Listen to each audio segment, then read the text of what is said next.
Welcome back to the Brandon T. Adams audio experience. I'm sitting here with Andrea, Della, Mura, and we are going to go into a lot of stuff today, from you being a warrior, beating cancer twice, to being a mother, to being an entrepreneur, and now opening up the Drip Bar in Rye, New York. So we're going to have some fun conversations about that, about health, but everything else. But before we get into that, what is one thing you remember from your childhood that stands with you, that really, like, you feel kind of formed you into the person you are today? Without a doubt, that's my parents. Yeah. My parents, we didn't have a lot growing up, but I never knew it. They had a way of always making you feel very loved. Yeah. And that's something that is a value that I really hold near and dear to this day. What's something you learned from your father? Oh, my dad. So my dad himself, he was kind of a tough guy. You know, he was a paratrooper in the Army, and he didn't have any boys, and I was his firstborn daughter. Yeah. So in a sense, he put the value of family in us, and also protecting ourselves. And being street smart, that we grew up in a suburban area, but my dad was from the streets, and he made sure that his girls knew how to protect themselves and be wise. Yeah. And it has served me in my life thus far. I can see in many ways. Yeah. What about your mother? My mom is also a breast cancer survivor like myself. Yep. And she had to raise two daughters. And thank God, she's still around, and we're such good friends now. I pull from her wisdom, and my sister and I both, actually, we joke with her a lot about our childhood and how back in the day we sort of raised ourselves, but honestly, she did an amazing job with raising two girls. So you graduate. What happened as soon as you graduated from, let's say, high school, transferred to college? What was kind of your first, let's say, endeavor you went towards professionally? So at the time, there really wasn't a lot of money. And so I decided to stay home and attend a community college, which I worked full-time, and I also paid for my school. My parents helped where they could. For example, I needed a car, right? So I got my driver's license, and my dad said, you raise the money, I'll match it. And that's exactly what they did. And that was huge, because now I had a vehicle to get around. And so They did that for your car? They did that for my car. My parents did the same thing. They did, and it meant a lot. It really did, because then it allowed me to do like little jobs. But then I found, when I was in school and getting an education, I was lucky enough that I was able to get a job in a company as a purchasing agent. And for me, that was great, because now I can get to dress all business, and I got to learn. I got to learn from the ground up, and I was fortunate that they took a liking to me, and I guess my attitude of give me a job and I'm going to get it done.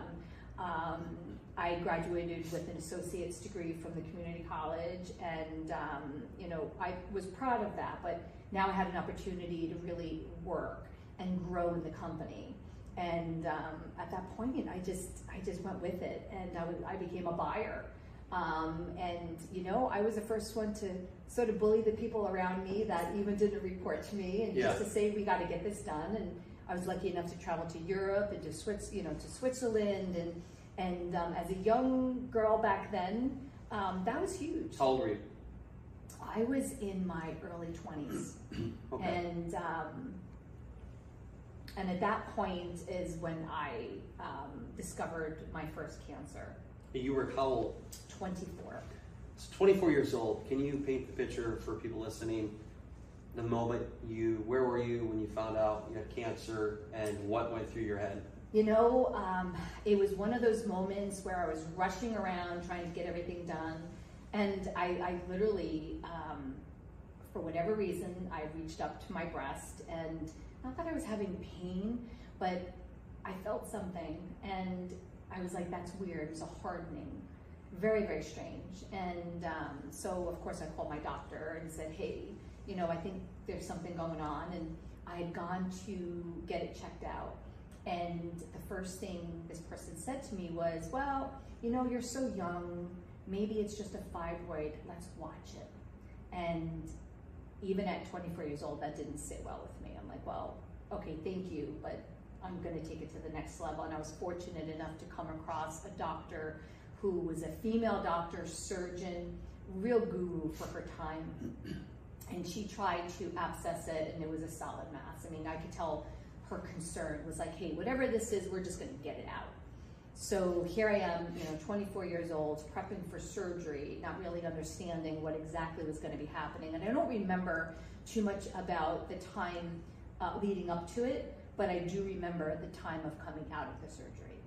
And it was very surreal. I remember laying in the bed and having the surgeon, you know, with her funny, you know, mask and her little hat that had like characters on it. And I remember her pulling down the mask and looking at me, and basically her saying to me, I'm sorry, kid, it's cancer. So at that point, what do? I said, okay, what do we do? Yeah. But I didn't know much. I didn't know what those words meant for a while, other than now the whole, okay, I have this, where do we go with this? So it happened very quickly. So now I'm introduced to, you know, doctors, oncologists, and I'm going through tons of different testing. And so scared out of my mind. But the whole time I thought to myself, I'm gonna do what I am told to do, and I'm gonna survive this, whatever this is. Mm-hmm. So honestly, I never thought that I would die from it, mm-hmm. because I felt like there are too many people spending too much time with me, and we're gonna eradicate this. And so lucky for me that the mass was gone and that they got clean borders, which meant that now I went to the next step of treatment. Now, what did that consist of? So I was sent down to Cornell University Hospital at the time, mm-hmm. and I sat in a room with a doctor who basically said, so this is really unusual. We normally don't have people your age coming down here, sitting here with us doing this. And so immediately the conversation went to my mom, who took the trip with me, and they started talking about me as if I wasn't even in the room. Yeah. And again, I felt like I had an out-of-body experience. And I heard the doctor say to my mom, like, she knows she's gonna lose her hair, right? Like, you know, and I'm sitting there thinking, well, that sucks. Like, mm-hmm. I didn't think that was gonna happen, but okay. So I went through the role of doing it as what I was supposed to do. Testing. Do you cut your hair, or does it? So, you know, it was recommended because I had really long hair at the time. You know, for a young female too, it's your hair is your pride, mm-hmm. right? That's what it was. And so treatment, it takes you down. It mm-hmm. takes you down both physically and emotionally, because it changes the way that you look. And so in your early 20s, that's really tough. Mm-hmm. I did cut my hair, and by the time the first chemo treatment came around, I thought, all right, not so bad. I can do this. Mm-hmm. Second treatment came around, and that was a different story. What did you feel like? The first treatment, I didn't feel much, just basically tired and a little nauseous. Second treatment came, and it was like I got hit by a truck. Because mm-hmm. at the time when they gave you treatment for chemo, it was they threw everything at you, you know, and there was medication in there that basically is why you lost your hair, right? Because it kills good cells and bad cells, because it couldn't differentiate between cancer and good cells. So therefore, that's why you basically will lose the hair follicle, right? Because it's killing it. Mm-hmm. And so you're being poisoned is what it's doing, because they're trying to kill this cancer that's killing you. So it's poisoning, hurting your body, but yeah. also taking away the thing that could Correct. kill you. So that's why you're being monitored. That's why they're. How long were you on this from you find out from the nurse say you have cancer to like getting it where he was done? So it was a good 6 months. So 6 months of basically going through hell, Yep. chemo. And every time, so I would do chemo like every other week. And so every time you got around to that next treatment, you started feeling better. You started feeling better, you weren't vomiting, you weren't having blackouts, you weren't laying in bed so much, and you felt like any body mass that you had is now going to mush. And then you start feeling better, and it's like, oh, you have to go for another treatment. And you're like, oh. So, but again, after that second treatment, I knew, okay, this is gonna be really tough. And that's when my hair started really falling out. And it was dead of winter now too. So what would be your advice for a woman out there, anybody that finds out they have cancer, what would be your best advice of how to get through it with the best mindset, some maybe tips, tricks, hacks you had mentally that helped you cope with it and get through it? 100%. Listen, family and friends are huge. Mm-hmm. A lot of times family and friends, they don't even know what to say or do. As a family member or a friend, the best thing you can do is just support them and ask, what do you need? What can I do? A lot of people can't relate, and that's Mm-hmm. okay. And a lot of people don't know what to say, or they don't know what to expect. And they empathize with you. But having a good support system, and also having faith, right? Again, I said I never thought that I was going to die from this until chemo started, and I realized that the word cancer and having that, the treatment at the time, especially back then in the 90s, was much different than it is today. Today they can target certain things, the drugs that they have today, the treatments that they have today. So women, I hear, don't even have to go through the chemo. They go to work. They literally get a treatment and they can go to work. That is amazing. So having second opinions, I totally believe that. Any good doctor is going to allow you to go ahead and get a second opinion. My experience all those years ago is very different than what a lot of people go through now for treatment. And I'm grateful for that. But your belief system and just having faith and surrounding yourself with good, loving people. So you got through it, first one. How many years until cancer came up again? So that was in 1993, and now in 2008. So 15 years later. So at any time in that 15 years we didn't have it, did it ever come to your mind like, oh, I could get it again? Every thought process like, oh, it might come back? No, It never crossed your mind? it never really did. It was almost like, one and done. I thought, well, now, and I'm being monitored now. Like, I'm being poked and prodded. Like, my oncologist I was seeing every 3 to 4 months. This is for years. We have a great relationship. I mean, never did I think. So when you got it again, let's go the second time. Is this for people listening right now that are going through it, anything, like giving them the best kind of blueprint of, hey, here's how you overcome it, here's how you survive, here's how you thrive with it. Second time you found out, what was your mind going through then? Oh, so remember back in the 90s when I had my first cancer, I was 24. And so my lifestyle was a lot different then, right? I was single, there were no children, and I knew I had to have this treatment that was gonna basically take me down and I'd have to build myself back up. And so it was a lot different the second time around, right? 15 years later, a whole different. I'm married, I have 2 children, and now it is different. And now I'm looking at this a little differently.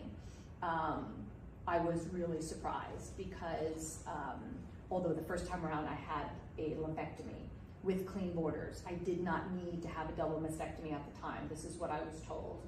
Really lived my life the way that I wanted to live my life. Cancer at that time especially didn't define who I was, because now I'm a mom and I have a whole different set of challenges and friendships and building in this community that I just love. And when I found out the second time around, it was through a routine mammogram. That is something that women especially do not skip, do not push, because timing is everything. And I truly believe that in life. And if I did not have that mammogram at that time, and if they did not see what they saw on that mammogram at that time, I could have went a whole nother year. Yeah. And that would have been a whole different outcome. So once you find out, Tell me again. What's So going through your head? the Exact thoughts. The unique story about that was that I thought how freaking lucky am I, because what they saw on the mammogram was a calcification, and what they saw next to it under a microscope were 1 millimeter cells. And we did a couple of different scoops. They went in to see if they get clean borders. Is it isolated? And so it was not isolated. And so if they didn't see that calcification, I would have went back for my yearly mammogram, and it would have been blown out. It probably would have metastasized, and it would have spread. So how did you approach the second time around differently? You went through chemo again? No, I was fortunate. Actually, this is weird because I'll tell people that I felt so blessed, because at that time, having a conversation after going through a lot of testing otherwise and poked and prodded, when they came back and said, I really think that just doing the double mastectomy would be all. If we can get you clean, there's no treatment. And I thought that was a home run. That was a complete home run for me, because now my lifestyle is so different. I have 2 kids, and now they didn't have to see their mom lose their hair and look sick. Now it was just surgery, and I can fake that. I mean, I can put on a good face for my kids and my neighbors and my friends, and that's what you do, right, for everybody else. And that's what I did. And so I was grateful just to have the surgery and not to go through treatment again. So to me, it was a home run. Okay, you get through this. During this time, you started doing IV therapy, correct? It was a little bit after that. Remember, IV therapy, it's been around since the 50s, right? Myers cocktail, Dr. Myers has been around. So these were things that were not offered to me. Yeah. I didn't even know that they existed. On my own later, through different blood work that I was doing, I was deficient in certain things. And of course, I'm not getting everything that I need through the food that I'm eating. And plus I'm a mom. It's like, I don't come first. Everybody else comes first, and then you come. Although I was very good at keeping my appointments and making sure that I was well. But IV therapy didn't hit until a little bit later, until I started discovering things myself. And I did have doctors tell me that, yes, this is probably something that you can do. So why did you specifically choose to do IV therapy? This is before you even thought about opening a drip bar location or anything. 100%. So after getting blood work done and finding out that I have these different genetic mutations, right, that either led to cancer or didn't lead to cancer, whatever it was, my body wasn't able to absorb certain nutrients. And so I thought to myself, this is a perfect opportunity to go ahead and start IV drips. Now, again, my doctors were sort of they didn't know very much. This is going back 7 years, 7 years. This is a while. So new. It's so new. But I figured the way that they explained it was that it's going right to the cell level. This is amazing. There's no supplement or food that, for myself anyway, and to make sure that I'm getting what my body needs to be able to fight off whatever comes my way, whether it be, virus or cancer, right? These are the things we all know, the science is there. So for me, doing the IV therapy, it was fine. Did I enjoy going to an establishment that was very clinical and quite triggering, actually, too. Wasn't like we have now. Oh, no. It was more of Nothing going like a that. doctor's. It's not cool vibe. It reminded me drip. It reminded me a lot of chemotherapy, honestly, and it was very triggering for me. And it's a lot different now. So why, if somebody listening, because we both part of Drip Bar, and you're opening a location in Rye, New York. Yeah. I've been a partner in the Drip Bar. I've got a lot of drips. I know my reasons for getting drips, but why somebody listening has never done IV therapy, why should they go and get a drip? What are the benefits of it? How can it make their life better? So how I explain it to people is that and it's my story, it really is the way that I discovered it, is that no matter what supplement that you're taking, you're really not absorbing probably as much as you need to, that your body needs. We don't all eat, we know we have to eat our vegetables and our fruits and everything, and we all know that. But do we have enough? Do we get enough? Do you get those 8 servings a day or whatever? It's almost impossible to eat. It's impossible. Plus, myself, I'm always dehydrated. constantly. My family always tells me, Mom, what was the last time you drank something? When was the last time? We all try really, really hard, but we all lead really busy lives. So the benefit for myself with IV therapy has been that I know that if I am deficient, and I'm deficient in B's, there's no doubt about that, I have proof of that, I know that I can go to a drip bar, and I can go and I can get an IV, and I know that what it is that I'm choosing at the time in my IV bag is going to go right to my cell level, and I can honestly, because of all the drips that I've had, I can physically feel it. I physically feel it. I know, and it is that boost and that hydration, but the vitamins that I am specifically deficient in, I can boost myself with that, and there's not a better feeling, and I truly believe it. My family does it, we love it, and then when I had the opportunity and it clicked that, hey, I'm an empty nester, what are you going to do with the rest of your life? I had this opportunity, I had to jump on it. I thought, this How did it come about? How did so the you know, even come? so funny because I had a family member who basically said, hey, here, you're an empty nester, have you ever heard of IV vitamin hydration? So I sat back and I giggled to myself and I said, hey, I've heard of it, tell me more about it. And so I have a cousin who basically is an area representative for the Drip Bar. Yeah. And he thought, hey, you know, you would be probably a really good person to jump on board with this. And so I decided that I would be. And I decided that having my own franchise in something that I'm so passionate about and that I believe in.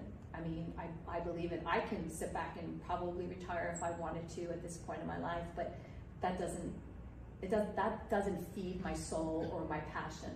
And I think I found it. I gotta say, so first off, just the benefits I see in the Drip Bar, personally, instantly, when I'm hooked up, I can feel it.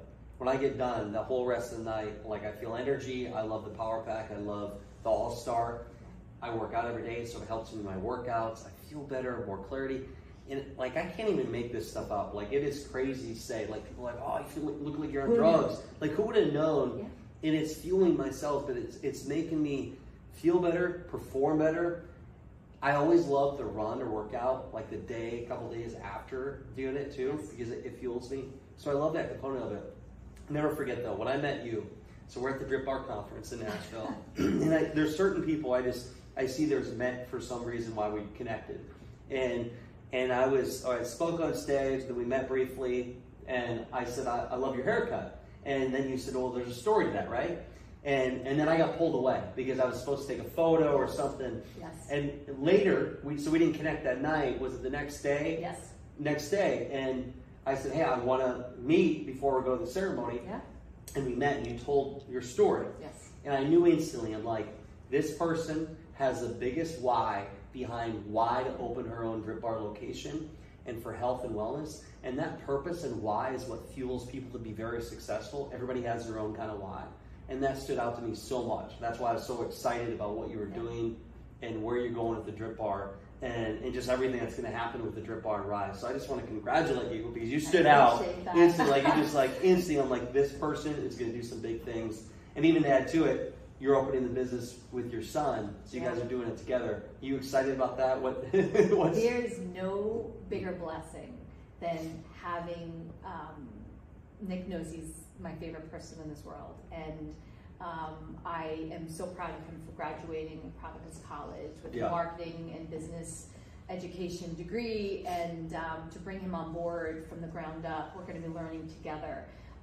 Nick is an amazing guy that, you know, he's got what it takes actually to help me build this, and I am so confident. So listen, having bought the franchise, having found this amazing space on Purchase Street in Rye, I feel so blessed. I feel like things are really starting to come to fusion for me, and I am so excited to be able to bring this business to my community so they can feel what it is that I feel. You know, I don't feel like I have to convince anybody about IV hydration. I just don't, because the science is there. I'm living proof of it.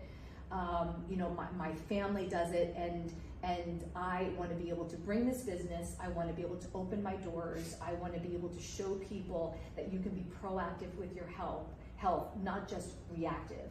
I think, honestly, I think the system is broken. And if I can help in any way and give back in any way, especially to my community and the surrounding communities, to come and check it out for yourself.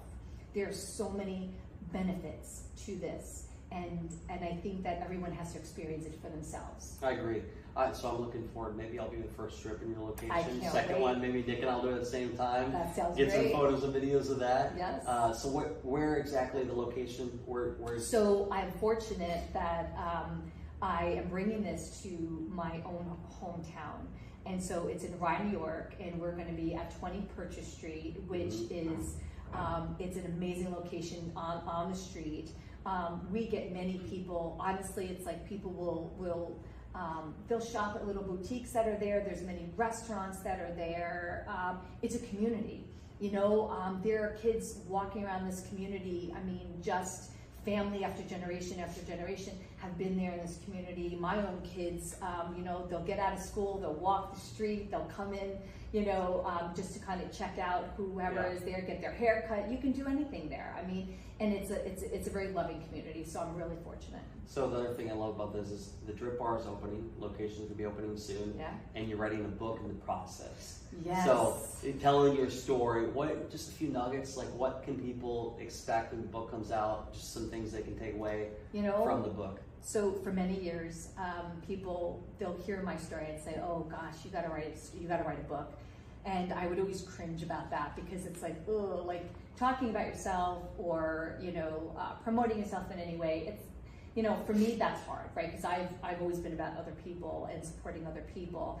And when I started thinking about the franchise, and I thought about how my story could actually impact someone else, I thought, this is the time now to share it. And so what I want to do is I want to inspire people. And I think inspiring people to show a few different things, to show that that you can survive cancer. You definitely can. And to have the right support system in place. And also, I always feel like if I can do it, anybody can do it when it comes to opening a business or when it comes to reaching out to this community that I really love, that I know they're going to support. But in the book, I want to show people that it is a journey and everybody has a different journey. And not a lot of people survive cancer once or twice. And so I feel like, honestly, spiritually, I feel like God gave me this opportunity to put myself out there and to show people that when there is a will, there is a way. But I'll be honest, when God calls me to come home to Him, I will go. Yeah. Until then, I'm going to fight like hell, and I'm going to be there for my family. I'm going to be there for my friends and my community, as I always have. Well, you are a great mother. You're a great friend. You're crushing it with everything you do. I love how motivated you are. Thank you. It's a pleasure working with you. I appreciate that. I ask this question to everybody, and to you, what does success mean? What does it mean to be a success to you, and where you're at in life? Success to me means that I get better every day. Mm-hmm. And I'm starting to feel better about myself. Mm-hmm. I think we all have our demons, we all have our doubts. And the more honest I am with myself and that I believe in what it is that I'm doing, the better I do get every day. Mm-hmm. And they're baby steps. And I'm starting to believe in myself more. And to me, that's success. That's so good. What would be your advice in general to anybody listening right now? Advice based off your years of experience from beating cancer to being a mother to everything. What's your advice to anybody listening to have success in their own way? You can ask my kids. I do have a saying, and it is, today is not forever, which means that if you're having a good day or a bad day, it's not going to last. Mm-hmm. Because tomorrow is a new day, and you need to wake up each day fresh and new and start a new day, because every day brings challenges, but inside the challenges we have to remember that's where the lessons are. Mm-hmm. And you need to build on that. And you know what, lean on people. You don't have to do it by yourself. Lean on people, and that's what I want to try to provide to others, you can lean on us. That's so good. So people can follow you on social media. What are your handles? So personally, I am Andrea.Della.Mura. Yep. And then you can also follow us at thedripbar.ride. I've enjoyed this episode. I know people are going to love this, and we're going to get people that are going to reach out from this one. I appreciate you for everything you're doing. I'm excited for the opening. We're going to have fun.